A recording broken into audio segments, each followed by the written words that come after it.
भारतातील सर्वप्रथम दिवस आणि रात्र चालणारे Jhulelal water park. Jhulelal water park यांची भन्नाट ऑफर, 2 जणांसाठी पास फक्त 1099 रुपयात, ज्यात पास वर इयरबड्स फ्री आणि सोबतच वेव पूल, 10हून अधिक मोठे rides, swimming pool, kids zone, rain dance, pendulum slides. संपर्कासाठी मोबाईल क्रमांक 98 90 77 08 59।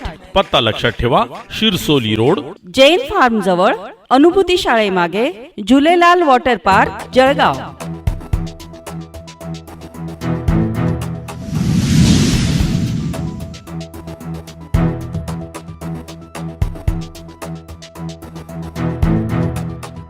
आज 2 मई बरोज़ जुमा दोपहर 4 बजे जलगांव वक्फ बचाओ कमेटी, इसने all India Muslim personal law board Maharashtra के हुक्म पर हमने यहाँ जलगांव कलेक्टर ऑफिस में आकर यहाँ निदर्शन किया और जो वक्फ अमेंडमेंट एक्ट भारत सरकार ने पास किया है, इसके ख़िलाफ़ हमने एहतजाज करते हुए जलगांव कलेक्टर को मेमोरेंडम सुपुर्द करने के लिए आज हम सभी यहाँ आए हैं। और हम सरकार से यही डिमांड करते हैं कि जल्द से जल्द वो इस काले कानून को वापस ले। जलगांव वक्फ बचाओ समिति। जैसा कि आपने देखा कि मुफ्ती खालिद और मुफ्ती रमीज साहब ने हमारा आने का मकसद बता दिया है। All India Muslim personal law board Maharashtra ने आज हमको हुक्म दिया है कि 4 बजे आप जिलाधिकारी को जो निवेदन देना है, वो निवेदन भी उन्होंने हमको भेजा है। वो निवेदन में इन शॉर्ट में आप सबके सामने पढ़ के बता रहा हूँ कि उन्होंने लिखा है कि वक्फ अधिनियम 95 में हाल ही में जो पारित संशोधन भेदभावपूर्ण है और भारत के संविधान में निहित मौलिक अधिकारों का उल्लंघन है। दूसरी डिमांड ये कर रहे हैं हम कि वे संविधान अनुच्छेद 14, 25, 26 और 29 में वर्णित मौलिक अधिकारों का उल्लंघन है।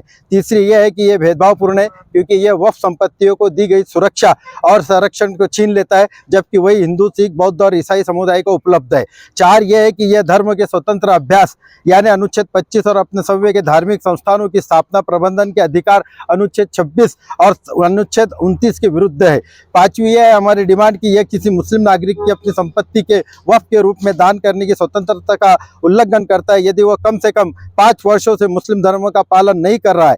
6वां यह है कि यह संशोधन भेदभावपूर्ण है क्योंकि अन्य धार्मिक संस्थाओं को दिए गए अधिकारों और संरक्षण को छीन लेते हैं। 7वीं डिमांड ये की गई है कि ये कानून भेदभावपूर्ण है क्योंकि सीमाओं के कानून से छूट छीन लेते हैं, यानी लिमिटेशन एक्ट से ये वक्फ संपत्तियों के प्रबंधन और प्रशासन के हमारे अधिकार को छीन लेते हैं। 8वीं यह डिमांड, यदि सरकार ने वक्फ भूमि पर अतिक्रमण किया है तो अब वे मालिक बन सकते हैं क्योंकि विवाद का निर्णय करने का अधिकार निमित अधिकारी के पक्ष में होगा। 9वीं शर्त यह है कि यह शर्त हटा दी गई कि केवल मुसलमान ही वक्फ बोर्ड और केंद्रीय वक्फ परिषद के सदस्य बन सकते हैं, क्योंकि उन्होंने लिख दिया है कि उसमें एनी वन कैन मेंबर। ये हमारे लिए बहुत बड़ा घातक है। जहां ओनली फॉर मुस्लिम लिखा था उन्होंने वहाँ एनीबॉडी कर दिया है। इसलिए हम ये डिमांड कर रहे हैं कि उन्हें होना चाहिए केंद्रीय वक्फ परिषद और वक्फ बोर्ड के लिए चुनाव की जगह अब मनोमय होगा, यानी जो अभी तक के सिलेक्शन होता था, इलेक्शन होता था, अब उन्होंने नॉमिनेशन कर दिया है, उसको भी हमारा अपोज है। और 11वीं हमारी आखिरी डिमांड है कि ये परिवर्तन मुसलमानों को अपनी संस्थाएं स्थापित करने,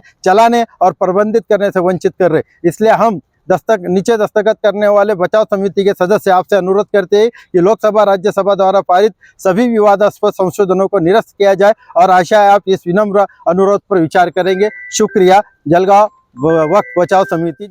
आज 2 मई 2025 बरोज़ जुमा को all India Muslim personal law board की हिदायत के मुताबिक हम वक्फ तहफ़्फ़ुज़ औक़ाफ़ कमेटी ने जो है कलेक्टर ऑफिस के सामने निदर्शन किया और कलेक्टर साहब को एक मेमोरेंडम देने के लिए हम यहाँ आए ताकि ये काला कानून वक्फ का जो बन चुका है ये वापस हो जाए।